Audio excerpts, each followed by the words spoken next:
quand une Formule 1 défie un Alpha Jet sur la base aérienne de Salon. C'est le bon moment d'acheter et de vendre à Marseille et dans les Bouches-du-Rhône. Avec son personnage déjanté, Ziz du panier séduit Paris et la France entière. Formule 1 contre Alpha Jet, c'est le dernier défi en date mis en scène sur la base aérienne de Salon de Provence par la Patrouille de France et les équipes de Renault Sport. Si le face-à-face entre le bolide de 850 chevaux et le supersonique n'a pas donné de vainqueur, il a permis de se projeter vers le 24 juin prochain pour le grand retour de la Formule 1 sur les pistes du circuit Paul Ricard. Pour le show avec la Patrouille de France, là, il y a eu en amont une semaine de travail entre la Patrouille de France et Renault F1. Et après, sur place, on a mis 6 heures à tout coordonner, à tout préparer. Et après, le filming a duré 2 heures. Ça a été un peu compliqué de synchroniser le passage de la voiture avec les avions. Donc il y a eu plusieurs prises qui ont été faites. Mais à la fin, je pense que ça va sortir des images super.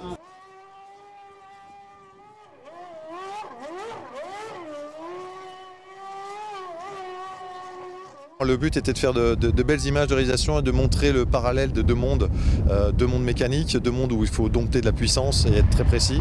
C'est ce qu'on a voulu démontrer aujourd'hui avec un pilote au sol et 8 pilotes en l'air. Concernant la Patrouille de France, le prochain grand rendez-vous avec le public est prévu le 12 mai prochain à l'occasion du meeting aérien de Gap-Talard. Tous les indicateurs sont au vert. Selon les professionnels du secteur immobilier, c'est le bon moment pour acheter ou vendre un bien sur Marseille et ses alentours. C'est vraiment le bon moment pour 4 principales raisons. La première raison, c'est qu'on a un marché qui est extrêmement fluide et facile. C'est facile de vendre, c'est facile d'acheter. Les volumes l'année dernière ont augmenté de 15%. Ce n'est jamais arrivé. Le niveau de vente sur Marseille l'année dernière n'a jamais été aussi haut. Deuxième raison, les taux d'intérêt, toujours historiquement bas. C'est le moment d'en profiter, ils ne peuvent qu'augmenter. Troisième raison, les prix, après vous vous souvenez, la crise de 2008, le pic de 2011, ont baissé grosso modo de 2% chaque année. Pour la première année en 2017, ils se sont stabilisés. Donc on est bien en bas de la courbe, ils vont remonter. Et quatrième raison, c'est que notre métropole, ex-Marseille-Provence, est extrêmement jeune. Elle a que 1 an et demi de fonctionnement.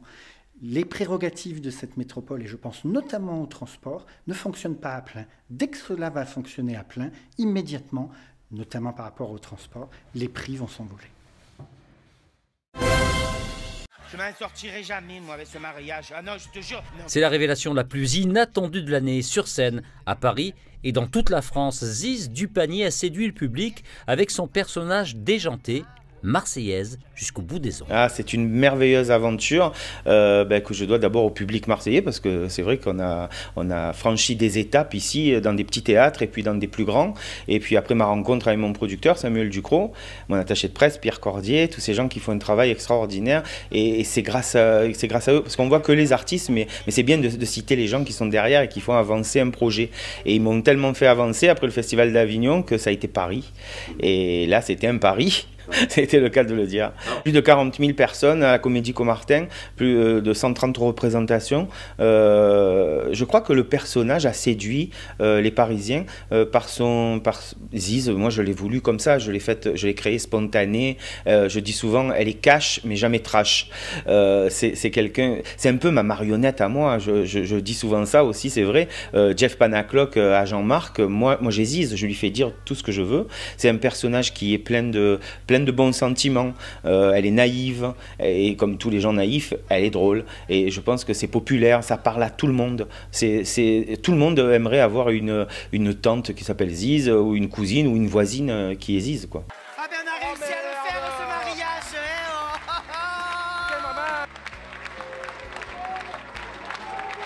On finit à Paris au Palais des Glaces le 15 et le 16 mai et ensuite on continue, elle a commencé déjà la tournée et elle continue dans toute la France. On a la chance d'emmener Ziz de Toulouse à Belfort en passant par Charleville-Mézières, Amiens, Lille, jusqu'en Belgique et même en Suisse. Donc c'est formidable. Ziz sait tout faire et même chanter. Bientôt la star sortira un disque de ballade purement marseillaise. Ça me tenait beaucoup à cœur parce que depuis que je suis gamin, mon grand-père me chantait les chansons marseillaises, la partie de pétanque bien sûr, le petit cabanon et tous ces trucs-là. Et quand Richard Gardet, qui est le chef d'orchestre de Michel Thor, m'a proposé donc cette aventure-là, au départ on l'a fait pour rigoler, on s'est dit pourquoi pas. Alain Battaglia, qui est très connu à Marseille pour le studio Hyperion, a dit mais il faut le faire à Hyperion, tu es du quartier, moi j'habite dans le 4-5 ici, et donc c'est parti comme ça, un petit peu d'une galéjade, et on s'est dit pourquoi pas. Samuel Ducrot, qui s'occupe d'Hervé Villard, qui fait ses adieux à l'Olympia là dans quelques jours, a signé son nouvel album chez Universal, et il leur a dit vous voudriez pas faire un disque de chansons marseillaises, et Universal a dit mais c'est très drôle, mais pourquoi pas, et l'aventure est partie, voilà.